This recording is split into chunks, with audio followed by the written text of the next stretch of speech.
Cristo como Senhor e Salvador. Tem alguém aqui que é salvo por Jesus? Abra a tua Bíblia aí em Lucas, Evangelho de Lucas capítulo 7. Lucas capítulo 7. É até aqui que eu posso andar, né? É isso? Ok.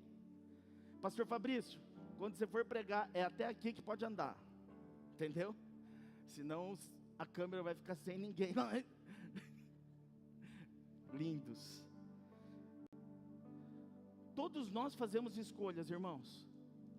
Às vezes nós fazemos boas escolhas, às vezes nós fazemos escolhas ruins. Mas todos nós fazemos escolhas.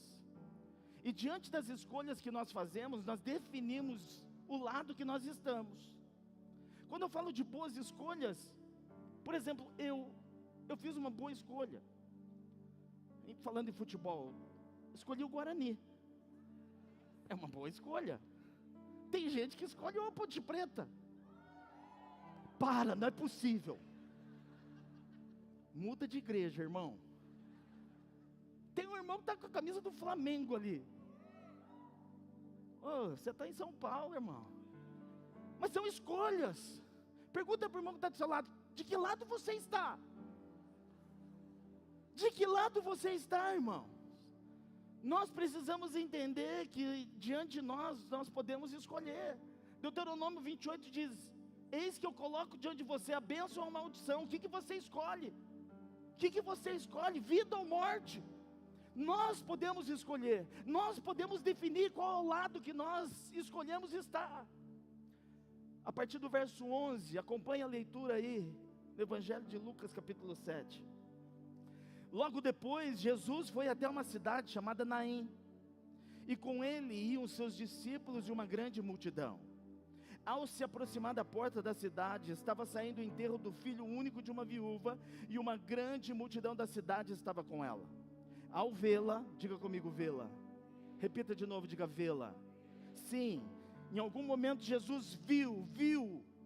O Senhor se compadeceu dela e disse: não chore. Depois aproximou-se, tocou no caixão, e os que carregavam pararam. E Jesus disse: jovem, eu lhe digo, levante-se. Ele se levantou, sentou-se e começou a conversar, e Jesus o entregou à sua mãe. Todos ficaram perplexos, cheios de temor, e louvavam a Deus. Um grande profeta se levantou entre nós, diziam eles. Deus interveio em favor do seu povo. Essas notícias sobre Jesus espalharam-se por toda a Judéia e regiões circunvizinhas. Até aqui, Pai, nós exaltamos, glorificamos e bendizemos ao Senhor mais uma vez. Nós te agradecemos porque o Senhor tem sido muito benevolente com cada um de nós, com esta igreja. Por isso nós te pedimos, torna a nossa mente agora cativa ao teu trono, que nós possamos ter entendimento daquilo que o Senhor quer falar aos nossos corações, e que todos aqui possamos sair diferentes de como entramos, e que o teu nome seja glorificado em nome de Jesus. Se você concorda, diga amém. Dá mais um aplauso lindo para o Senhor.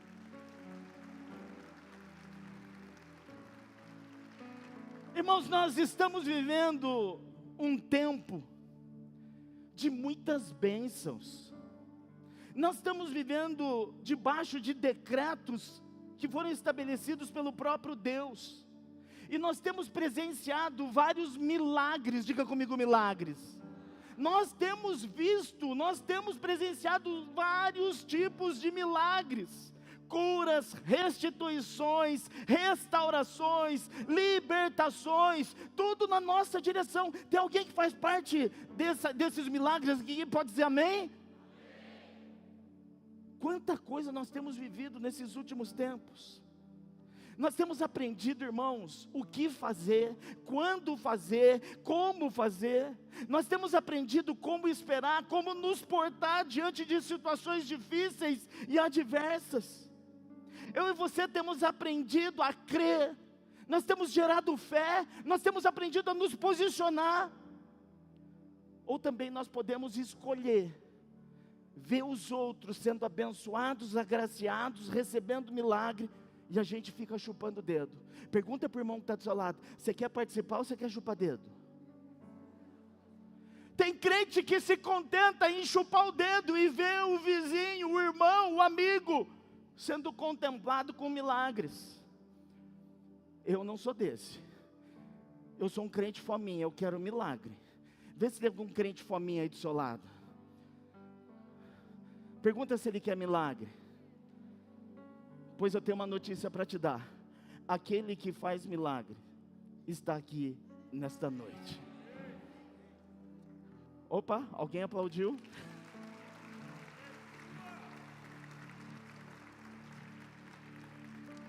Deus te trouxe hoje aqui, irmãos.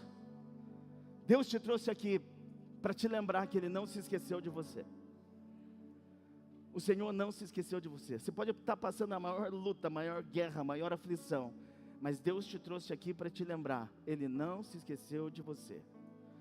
Mas nós precisamos entender algumas coisas. E a primeira, deixa Jesus te encontrar. Jesus precisa te ver, Ele precisa te encontrar. Olha o verso 13 aí do capítulo que nós lemos. Ao vê-la, repita comigo, vê-la. Fala mais uma vez, vê-la. Jesus viu, Jesus enxergou, Jesus anotou. O versículo 13 está dizendo, ao vê-la, ao enxergá-la, o Senhor se compadeceu da vida dela. Irmãos, o texto descreve que Jesus viu aquela mulher, Jesus viu aquela senhora. Em meio a tantas pessoas que estavam ali, Jesus olhou para ela. Jesus não se importou com a dor que ela estava passando ou sofrendo. Jesus não se importou com o defunto, com o morto. Jesus não se importou com a multidão, com a tristeza, com o choro das pessoas, com a situação adversa. Mas Jesus se importou com aquela mulher.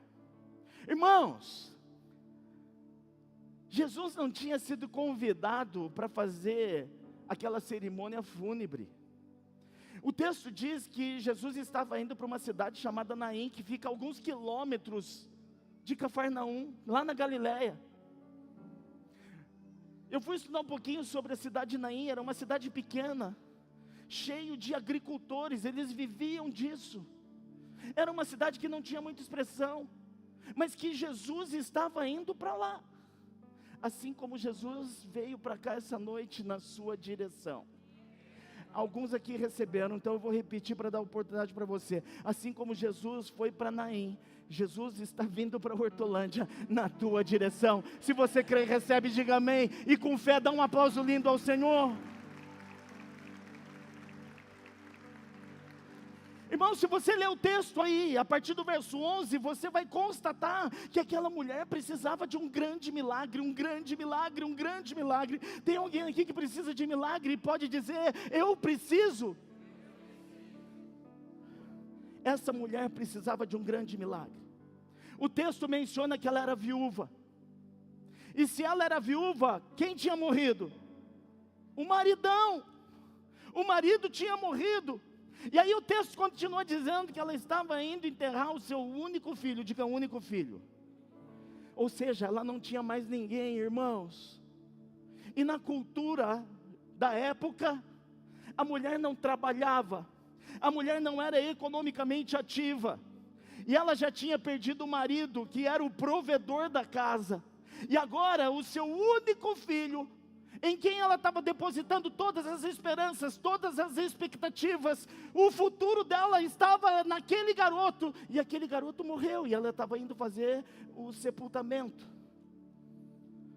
Eu não sei como você chegou aqui essa noite, eu não sei se você não tinha mais expectativa, se você não tinha mais esperança, se você não tinha mais perspectiva, mas assim como Deus olhou para aquela mulher, Deus essa noite também vai olhar para você. Irmãos, nós precisamos reconhecer isso. Era uma situação trágica, porque toda a vida daquela mulher estava sendo sepultada, estava sendo enterrada numa cova. Agora, quando eu estava lendo esse texto essa semana, alguém está fazendo a leitura bíblica do ano? Nós estamos lendo Lucas, amém? Enquanto eu estava lendo esse texto essa semana, algo me chamou a atenção. E eu fiz algumas perguntas. Por que Jesus parou e olhou para essa mulher? O que essa mulher tinha? O que acontecia com essa mulher para que Jesus olhasse para ela? Irmãos, o texto está dizendo que ela estava cheia, envolvida, seguida por uma multidão de pessoas. Você sabe o que é uma multidão? Pergunta para o irmão que está do seu lado, você sabe o que é uma multidão? Eu quero dizer que nós somos uma igreja de uma multidão. O time do Guarani é um time que tem uma torcida de multidão. Não, não tem. Mas multidão é muita gente, irmãos. E a mulher estava sendo seguida por uma multidão. Diga comigo, multidão. Fala mais alto, fala multidão. Sabe o que aquela mulher tinha de especial? Eu fui tentar descobrir alguma coisa sobre essa mulher que morava na cidade de Naim. Nada se fala, a Bíblia não fala o nome dela, a idade dela, a origem dela, não fala nada. Eu fui tentar estudar em alguns livros, não encontrei nada. E aí eu falava, meu Deus, por que essa mulher? O que ela tinha de especial para Jesus olhar para ela, para Jesus enxergá-la? E aí algo me chamou a atenção. Ela estava indo sepultar o único filho dela sozinha? Sim ou não? Quem estava acompanhando ela? Fala mais alto. Fala até o inferno ouvir. Eu não sei se você já foi em enterro de gente chata. Mas na maioria das vezes, quando você vai no enterro de gente chata, não tem muita gente. Você vai no enterro de gente egoísta, não tem muita gente. Quando você vai no enterro de alguém que não procurava ajudar, que não era benevolente, não tem muita gente, na maioria das vezes. E aí algo me chamou a atenção. O que essa mulher tinha de especial era a vida dela. Aquela multidão que acompanhava aquela mulher para sepultar seu único filho, ou estavam ali para demonstrar gratidão, para serem benevolentes, para consolar por algo que essa mulher já tinha feito ou fez por alguém em alguma situação. O que essa mulher tinha de especial era a vida dela. E aí eu me lembrei do sepultamento da minha mãe. Alguns anos atrás minha mãe faleceu. E ela foi sepultada lá no cemitério Flamboyant em Campinas. E o Flamboyant tem várias salas para comportar quem vai fazer a última homenagem. Você lembra? Não cabia. Podia ter uma, duas. Lembra, pastor Fabrício? 3, 5 salas, não cabia. Pegaram a capela do cemitério. Uma capela que comporta ali para mais de 400 pessoas. E foi engraçado que o comentário dos flanelinhas que guardavam o carro era: qual foi a celebridade que morreu? Quem foi que morreu? Um artista? Jogador de futebol? Quem morreu? Tanta gente. Minha mãe era uma pessoa especial, irmãos.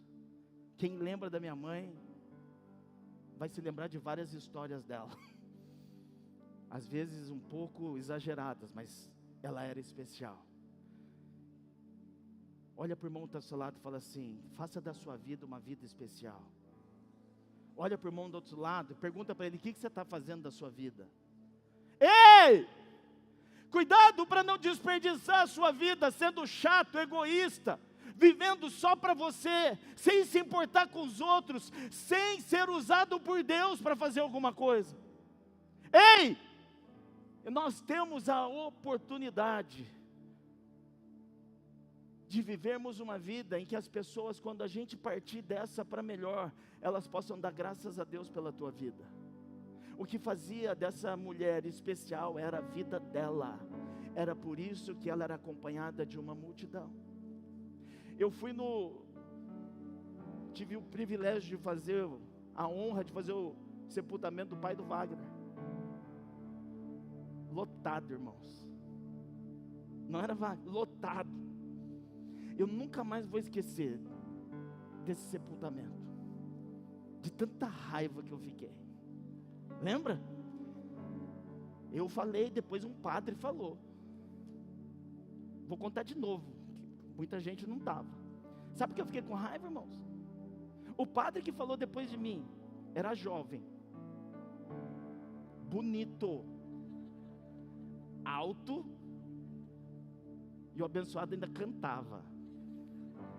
Eu olhava para ele e falei assim: não é possível. um com tantos e outro com quase nada. Mas só fazendo menção do seu pai. Estou tentando lembrar o nome do seu pai, Eusébio. Estava cheio o lugar.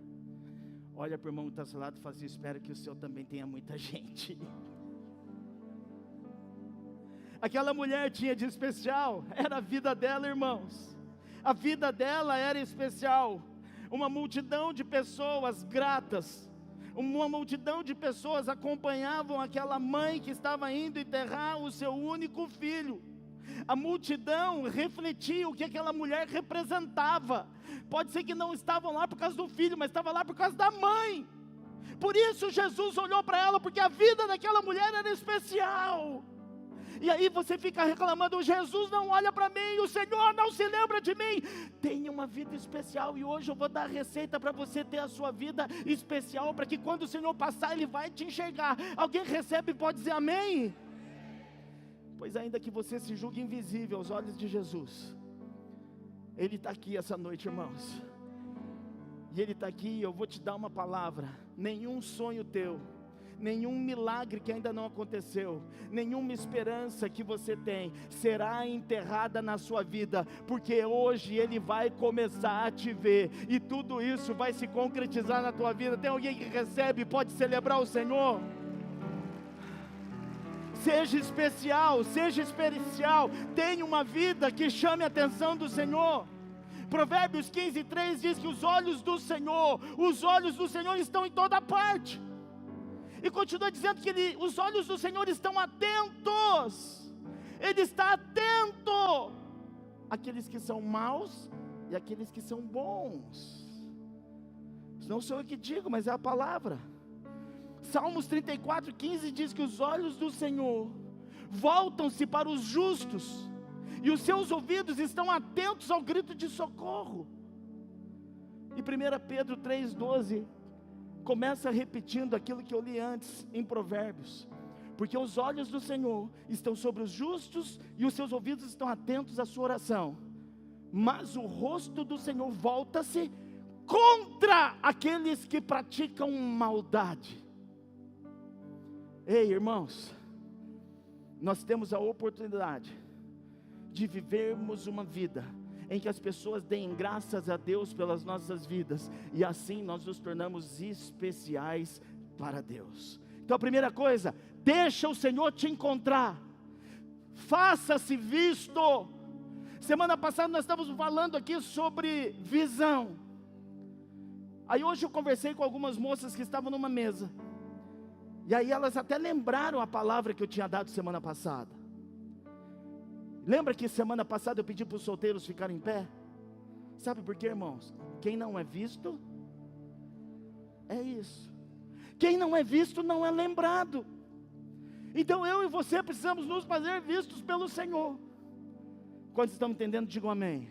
Segunda coisa: além de nos fazer vistos pelo Senhor, além de nos deixarmos ser encontrados por Jesus, a segunda coisa que eu quero falar para você é que, ainda que existam decretos sobre a tua vida, Jesus veio para quebrar paradigmas, irmãos. Jesus veio para quebrar paradigmas. Olha o versículo 13, o que Jesus diz para aquela mulher. O que você acha numa situação como essa?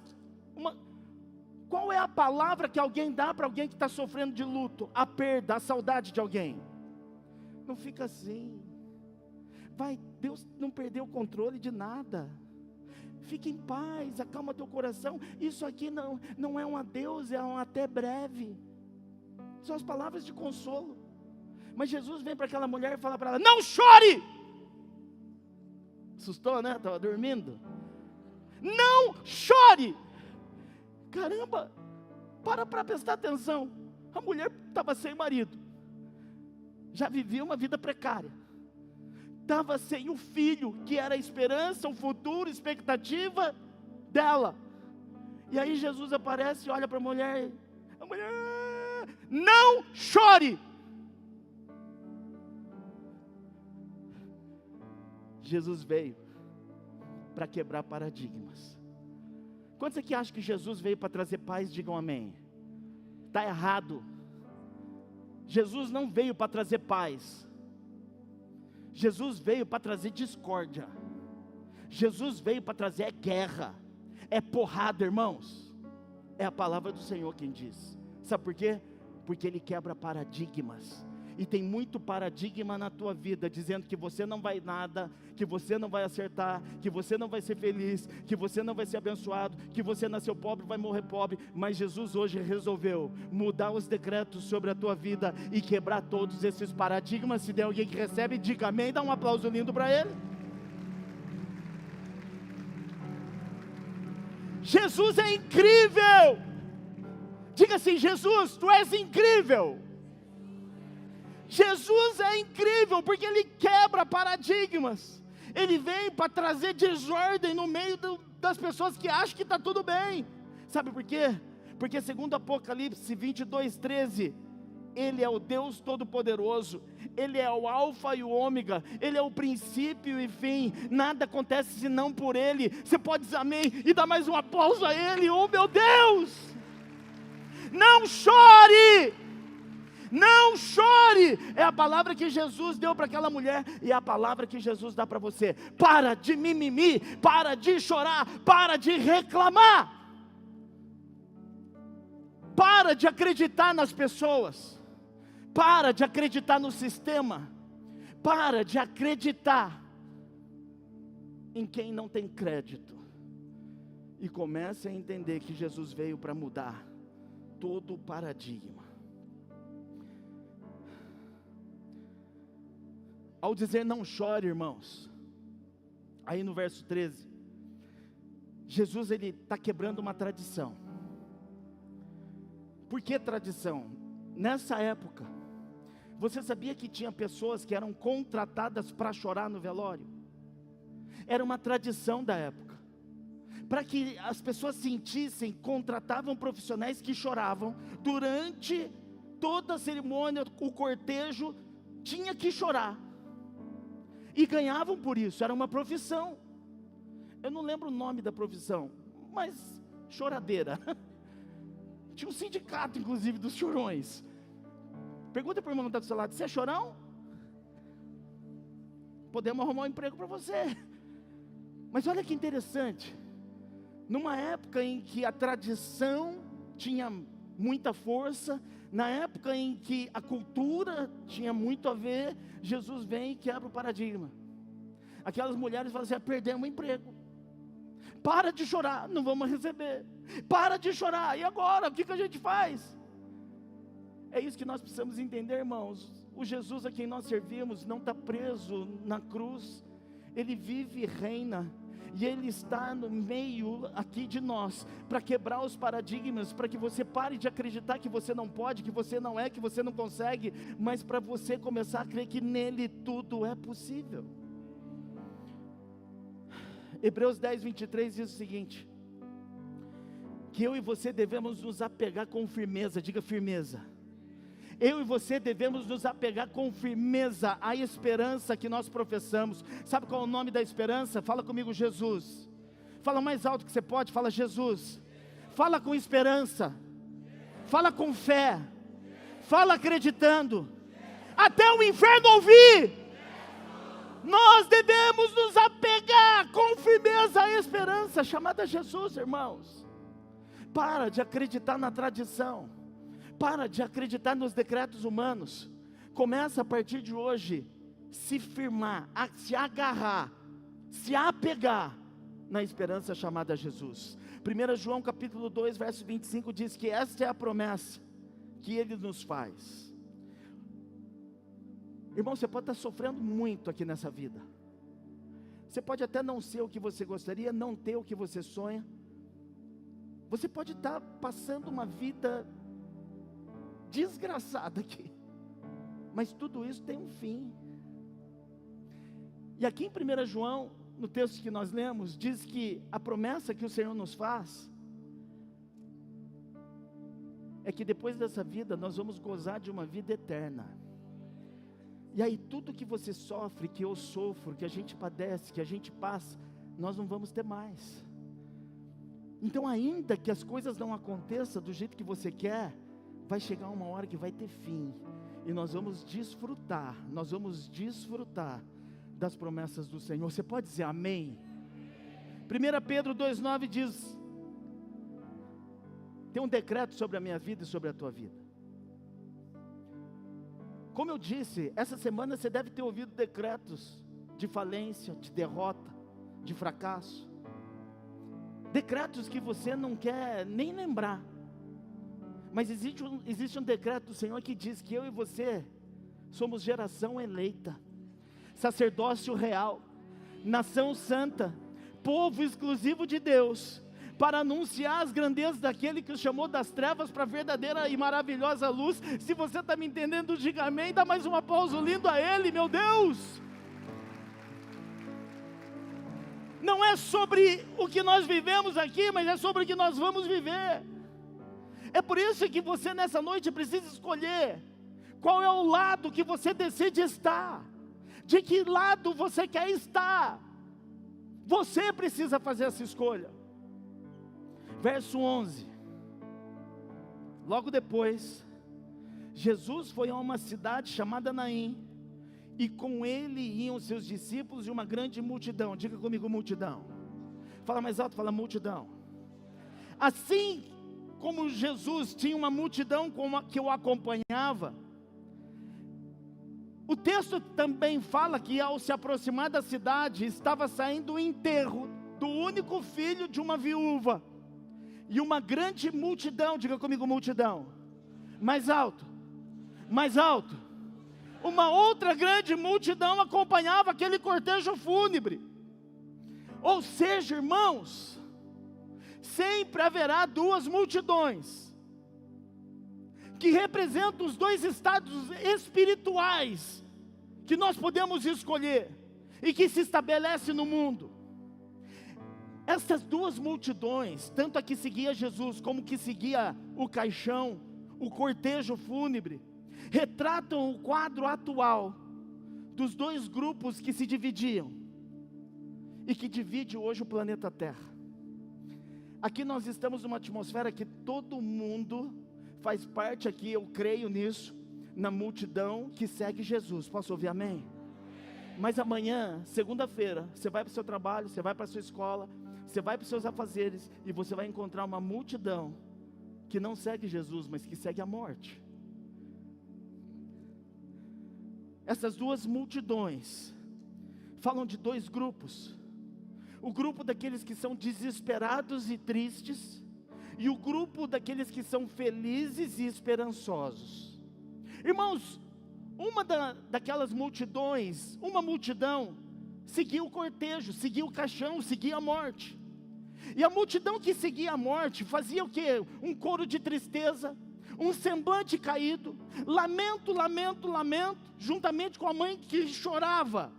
E todos estavam de luto, somente tinha lágrima, dor. Era um cortejo fúnebre. Aquela mãe aflita chorava copiosamente.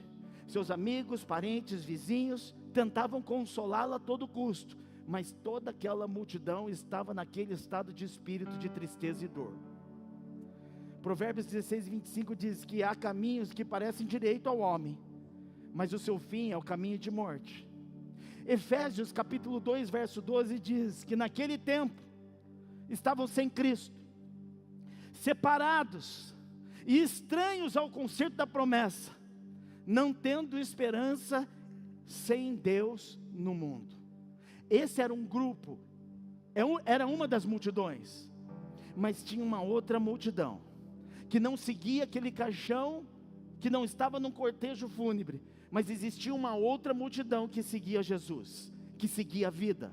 Provérbios 8:35 diz: porque o que achar Jesus, vai achar vida, e alcançará o favor do Senhor. João 1:4 diz que nele está a vida, e a vida é a luz dos homens. João 6:47 diz que na verdade vos digo, que aquele que crê em mim, terá vida. Diga vida, diga mais alto, vida.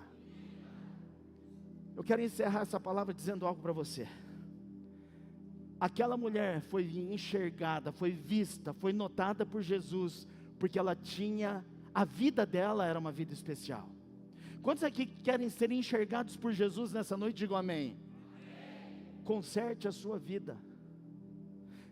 Tem muita gente aqui ainda que não entregou o teu coração para Jesus.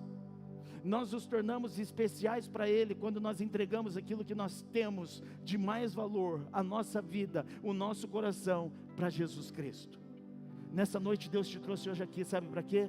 Para você se consertar, para que você seja notado, para que Ele possa te perceber. Sabe por que nós estamos aqui hoje? Porque tem pessoas aqui que a partir de hoje serão notadas, serão vistas, serão agraciadas pelo Senhor. Eu quero que você se coloque de pé em nome de Jesus. De que lado você está? Você é a multidão que segue o cortejo fúnebre, ou você é a parte da multidão que segue Jesus, que segue a vida? Neste momento, irmãos, nesse momento, nós vamos adorar o Senhor. Tem gente que precisa se consertar para ser novamente visto por Deus, e tem gente que precisa tomar a melhor decisão da sua vida, para ter uma vida especial no Senhor e com o Senhor. Fecha teus olhos. Pai, nós te glorificamos, exaltamos, que o teu Espírito Santo esteja fazendo essa obra maravilhosa, incomodando corações, para que possam se consertar diante de ti, e aqueles que ainda não se entregaram ao Senhor, que tenham essa oportunidade, em nome de Jesus.